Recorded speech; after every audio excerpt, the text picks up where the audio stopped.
Can you see how full apart tender and juicy that meat is? Oh yes, come with me. We are about to make the most gorgeous and tasty pot roast you've ever eaten in your entire life. Let's get started. This pot roast is going to be double duty pot roast. So we're cooking off 2 pot roasts for 2 different recipes, but if we're doing the work, let's do it once. Let's get started. So what I have here is some beautiful aromatic vegetables, carrots, celery, onions, and we're gonna start by chopping that up first. Then I have my dump bowl here. So we're just gonna chop and dump. So first I have 2 medium onions, and I'm gonna do a very rough cut to the onions, just in medium-sized chunks. So not only is this aromatics gonna give the pot roast gorgeous flavor, it's also going to flavor the gravy that we're going to use at the end, and we're going to be able to eat these vegetables. So now I have carrots, and you can cut the carrots in coins, you can cut them on the bias, meaning on a diagonal. The choice is yours. I'm going to cut them on a diagonal just because they're so simple in the pot roast that I want them to look pretty, because we eat with our eyes first. And you want to cut them about a ½ inch thick. Because remember, this pot roast is going in the oven, and it's going to be in there for 3.5 hours. So you don't want the carrots to fall apart. Okay. See how pretty they look when you cut them on the bias, on a diagonal? Celery is not traditionally used in pot roast, but I'm using it. 1, I don't want to be wasteful and throw it away. And 2, I just think, again, that it gives the gravy a lot of flavor, and the pot roast. And I'm using the hearts of the celery with the leaves and all. The leaves have so much flavor, I don't know why people throw it away. And we're just gonna give that a nice medium dice. I have garlic. So I have really huge garlic cloves. They're from a piece of elephant garlic, which is really big. So I'm gonna use 2 to 3 pieces of the garlic, and I'm just gonna finely mince that.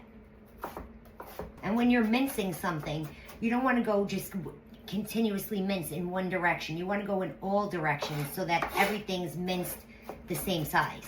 Constantly gather it back up into a pile. Periodically scrape your blade. And the flavor that garlic gives off is all based on how you cut it. If you put it in whole, it's going to give off a much more mellow, milder flavor than as if you minced it. Because the smaller the cut, the more pungent it is. And the last but not least is potatoes. I'm using these gorgeous jewel potatoes. They come in Yukon Gold, in a deep purple. This is the deep purple one. This is marbled on the inside, almost very reminiscent of a red potato. We're just gonna cut these so that they're all the same size, because as you can see, they're all different sizes. So we just want them to be all the same size. Most of them only need to be cut in half. The bigger ones I'll cut into quarters. The inside of that potato, is that not gorgeous? If you have small little guys like this, just throw it in whole, it's fine. Okay, so now we have all of our vegetables prepped. So let's go over to the stove and start on this beautiful pot roast. So we're starting this in a Dutch oven.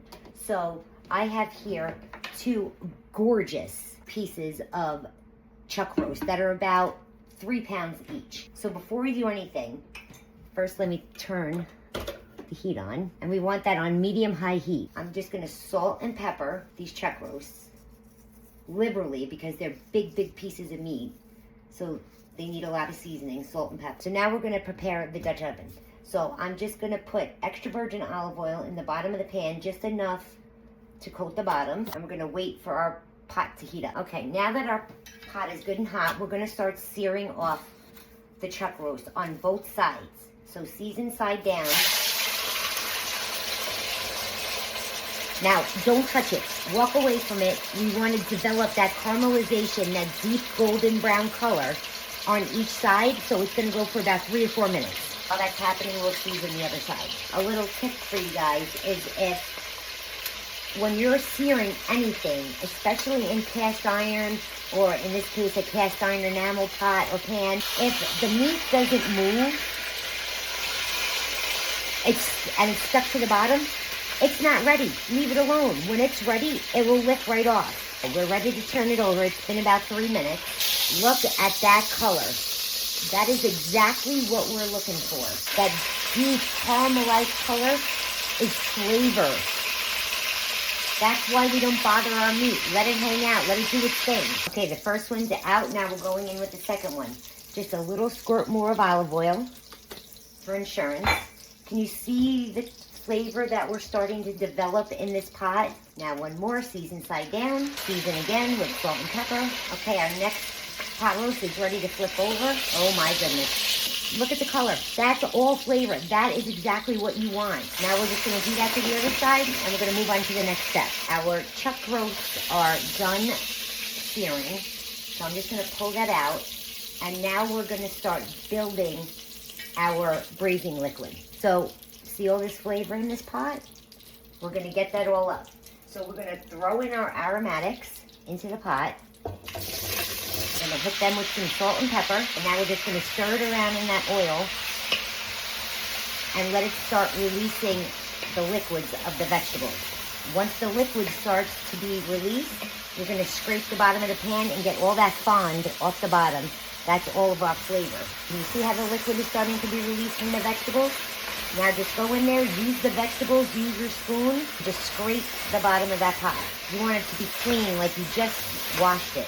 It is completely clean, and can you see how the vegetables starting to turn brown? That's not from them cooking, that's the actual flavor that we just lifted off the bottom of the pot, and now it's coated the vegetables. This is how you know you're gonna have the most flavorful pot roast you've ever eaten. We're gonna take all of our garlic that we chopped, and we're just going to put that in there, and we're going to give that a toss, and we're going to cook that for about 30-45 seconds, just so you can start to smell the garlic. I can smell the garlic, and that is perfect. So what I'm going to do here is I'm just going to push the vegetables off to the side a little bit to expose the bottom of the pot, and I'm going to add in 2 tablespoons of tomato paste. You can see how red the tomato paste is. We just want to cook that for about 3 or 4 minutes, and we want to deepen that color of a tomato paste, and we want it to go from bright red to brown. So can you see now how it's brown and no longer a bright red? See the color difference? That's what we're looking for. So now we're going to go in with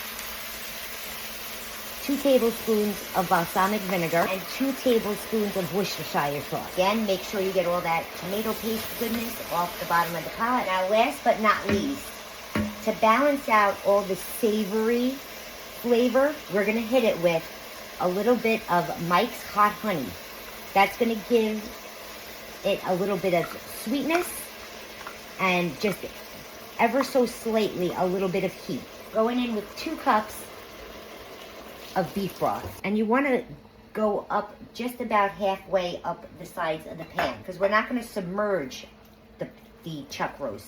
We're just braising it. Get everything off the sides of the pot, so everybody's in the pool. Scrape the bottom of that pan just one more time. We're gonna hit all the liquids now with some salt and pepper. We season in layers. You see every layer that I put in this pan, we season. So now I'm just gonna throw in 1 sprig of rosemary and 1 sprig of thyme and 2 bay leaves. And we're just gonna push that down in there. And now we're gonna put our chuck roast back in. We're going to pop the lid on this Dutch oven. As soon as the liquid comes to a boil, we're going to cut the heat, and we're going to throw it in a 325-degree oven for just about 3 to 3.5 hours, or till you touch it and it's falling apart. So just before we're about to pop this in the oven, we want to add in our beautiful potatoes. So we're just going to sprinkle the potatoes all around the sides of the pot roast. Now we're going to pop the lid onto it. We're going to put it in a 325-degree oven for 3 to 3.5 hours. And once it's fork tender and it's falling apart, I'll show you what it looks like. Our pot roast is done, and I am so excited. Let's get this uncovered. The smell in here is ridiculous. So I let this cool off just a little bit so I could handle it. Remember, we made 2 pot roasts. So I took the top one off, and I'm reserving that for another dish that we're gonna make, and I'm gonna show you that in my next video. But just keep that aside for now. So what I like to do first is I want to spoon off all of the potatoes that we had on top. And I just like to put them around the platter.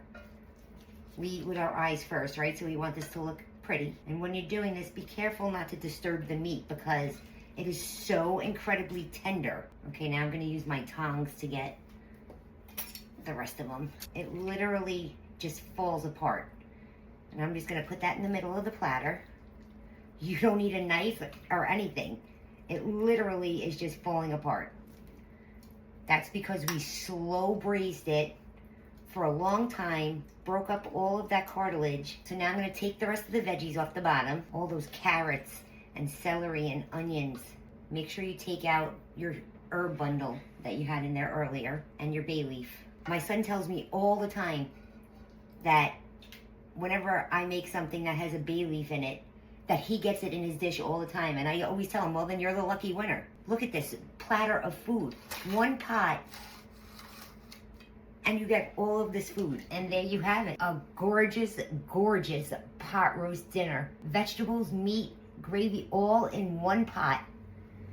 Now let's give her a taste. Can you see how full the pork tender and juicy that meat is? Oh yes, right there. This is such a classic. It goes way, way, way back, and for good reason. It is absolutely delicious. That meat is so succulent. If you want the recipe to my pot roast, just comment the word recipe in the comment box below and I'll be sure to send it to your DM. I'll attach the link. Thank you guys so much for hanging out with me in my kitchen today. I really appreciate it. Till next time.